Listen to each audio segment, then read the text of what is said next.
분할에 의한 상속 등기는 주의할 점이 몇 가지 있는데요. 방식으로는 상속 등기를 할 수 없습니다.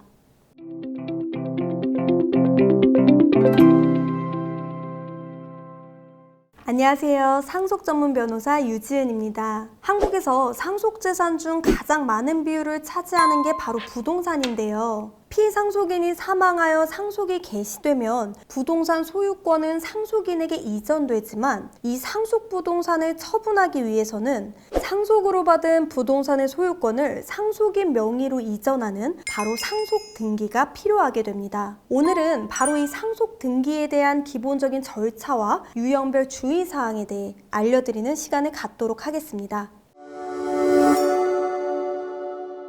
부동산을 처분하는 용도 외에도 상속 등기가 필요한 경우를 살펴보면 상속재산이 상가 건물일 경우, 임대차나 전세계약이 망인 명의로 남아있다면 임대차 관리나 임대소득 관리가 원활히 안 된다는 단점이 있을 수 있고요. 부동산에 근저당 채무가 있을 경우 상환기간이 되면 원금 납부나 대출 연장을 해야 하는데 이때 소유자 동의가 필요하므로 상속인 명의로 이전을 해야 합니다. 이런 불편함 외엔 상속 등기는 의무사항이 아니기 때문에 등기를 늦게 한다고 해도 해당 부동산이 망인 명의로 남아있을 뿐이지 상속인에게 특별한 불이익은 없습니다. 상속 등기의 방법은 간단한데요. 3개월 내에 발행된 아래에 설명드리는 서류를 먼저 준비하셨다면 관할구청에 취득세를 납부하시고 부동산 소재지 관할 등기소에서 관련 서류와 취득세 납부 확인서, 국민주택 채권 매입과 함께 등기를 진행하시면 됩니다. 한 가지 주의하실 점은 상속인이 국내에 거주 중이라면 망인 사망 후 6개월 내에, 해외에 거주 중이시라면 9개월 내에는 취득세를 부담하셔야 가산세를 피할 수 있으니 참고하시기 바랍니다.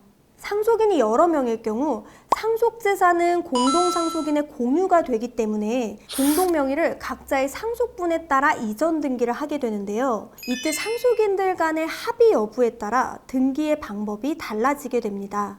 유형별로 살펴보면 우선 모든 공동상속인들이 합의한 내용에 따라 상속 등기를 진행할 경우인데요. 이를 협의 분할에 의한 상속 등기라고 합니다. 이 경우 상속인 전원이 참석해서 상속재산 분할 협의서를 작성하시게 되는데 모든 상속인들의 인감이 날인되고 인감증명서가 제출되어야 합니다. 전원 합의에 진행되는 만큼 합의 내용에 따라 어떻게 분할하더라도 문제가 되지 않습니다.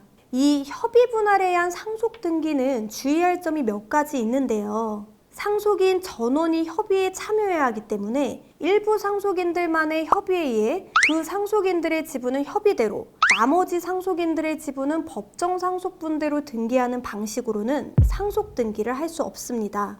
두 번째로 상속재산 분할이 협의할 경우 추후 유류분 청구가 어려워지게 되는 점 참고하셔야 합니다. 그리고 세 번째로 협의 분할을 통해 상속 등기가 완료된 후에도 전원의 동의가 있다면 또다시 이를 변경하는 재협의 분할도 가능한데요. 이때는 경정 등기가 필요하게 되는데 만약 등기상 이해관계가 있는 제3자가 있는 경우 그 이해관계인의 동의가 있어야 하기 때문에 변경되는 지분에 근저당권이나 가압류가 있을 경우 경정 등기 자체가 사실상 불가능하다는 문제가 있습니다. 마지막으로 경정 등기를 통해 특정 상속인이 당초 상속분을 초과해서 취득하게 되는 재산에 있어 자막에 명시한 몇 가지 예외 규정을 제외하면 증여세와 취득세가 발생하기 때문에 불필요한 세금을 피하려면 협의 분할에 의한 상속 등기는 반드시 충분한 협의를 거쳐 신중하게 하셔야 합니다. 만약에 단 한 명의 상속인이라도 상속재산 분할에 참여하지 않거나 협의에 동의하지 않으면 일부 상속인은 단독으로 법정 상속분대로 상속 등기를 신청할 수 있는데요. 이때 상속 등기를 하는 상속인은 나머지 상속인 전원의 지분에 대한 상속 등기도 같이 신청해야 하고 전체 등기 비용과 취득세 또한 모두 납부해야 합니다. 이 비용은 상속 등기가 완료된 후 각 공동 상속인에게 지분 비율만큼 납부한 비용을 청구할 수 있습니다.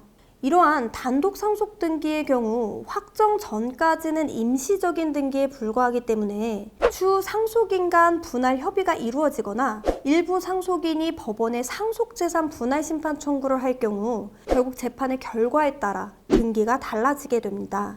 또한 만약 등기가 완료되어 각 상속인들이 자기의 지분을 매각하려 할 때에도 부동산의 일부만을 매각하여 현금화하는 게 쉽지 않기 때문에 결국 전체 부동산을 매각하여 지분대로 나누게 되는데요. 이때에도 상속인 전원의 동의가 필요하며 만약 합의되지 않을 경우 공유관계 해소를 위한 공유물 분할 청구 소송이 필요합니다. 따라서 상속인들 간의 협의가 되지 않는 상황이라면 법정 지분에 의한 상속 등기를 하지 말고 처음부터 법원에 상속재산 분할 심판 청구를 하여 법원의 재판에 따라 상속 등기를 하는 게 공유관계 해소까지 한 번에 처리하는 현명한 방법이라고 볼 수 있습니다.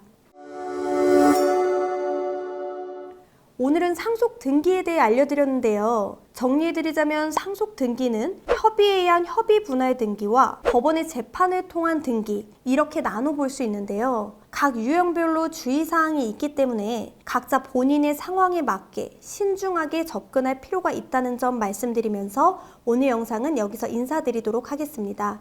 도움이 되셨다면 구독과 좋아요 부탁드리고 끝까지 시청해주셔서 감사드립니다.